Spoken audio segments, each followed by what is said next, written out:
Important question है correlation का, काफी ध्यान से देखना, वेरी वेरी इंपॉर्टेंट। इसमें कोरिलेशन की एक प्रॉपर्टी यूज होगी। क्या प्रॉपर्टी यूज होगी? Correlation is independent of the change in scale और ओरिजिन। चेंज इन ओरिजिन मतलब if the same number is added to each value, correlation will not change. If the same number is subtracted from each value, correlation will not change. Same number. So you have the change of origin, change of scale. If every number is multiplied by a constant, same number, or divided by a constant, same number, तो correlation will not change. तो उस property को use करके हम ये question solve कर सकते हैं। कैसे? आपको डेसिमल्स में दे रखा है, ठीक है ना, 0.5, 1, 1.5, 2, 2.5।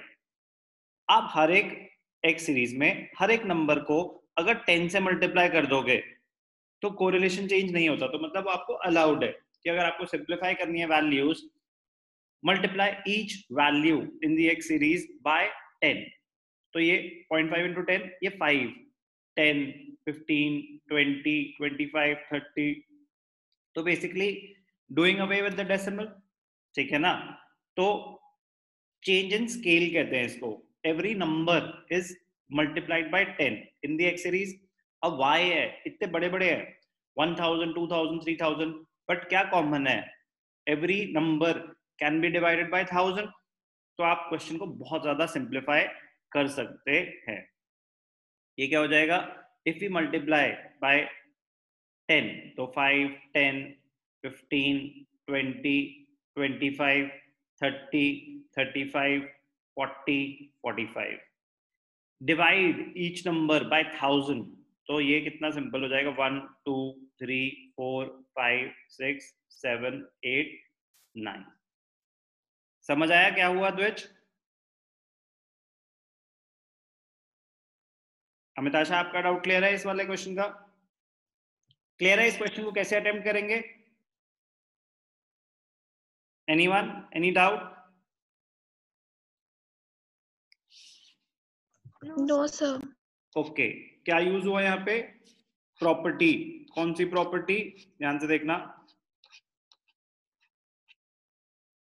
कोरिलेशन की प्रॉपर्टी। ये ध्यान से देखना।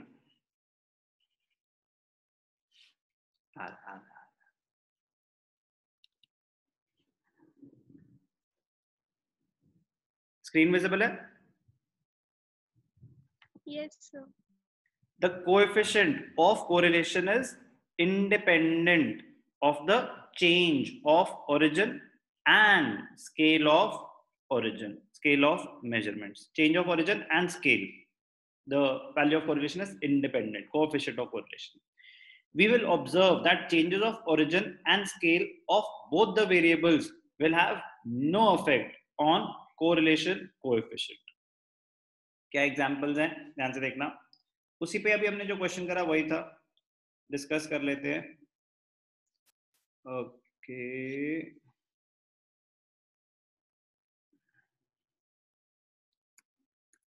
एक सेकेंड।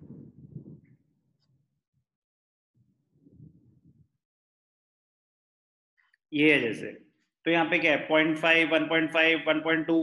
तो डेसिमल्स है ना, सबको 10 से मल्टीप्लाई कर दो। तो न्यूमरेटर में हम ये जो एक्स सीरीज में सबको 10 से मल्टीप्लाई कर देते हैं। नीचे कॉमन क्या है? हंड्रेड्स में सारे, उनको 100 से डिवाइड कर दो। तो easy but very very important, ठीक है ना। बस एक छोटी सी प्रॉपर्टी का पता होना चाहिए। अच्छा क्वेश्चन था। Question number 14। बाकी उसके बाद तो सेम तरीके से ही करना है, ठीक है ना, शॉर्टकट मेथड से। स्टेप डिविजन की जरूरत नहीं है। छोटे वैल्यूज है ना तो कॉमन फैक्टर होता ही नहीं कुछ, 1 तो फायदा नहीं है। तो इजी है ये।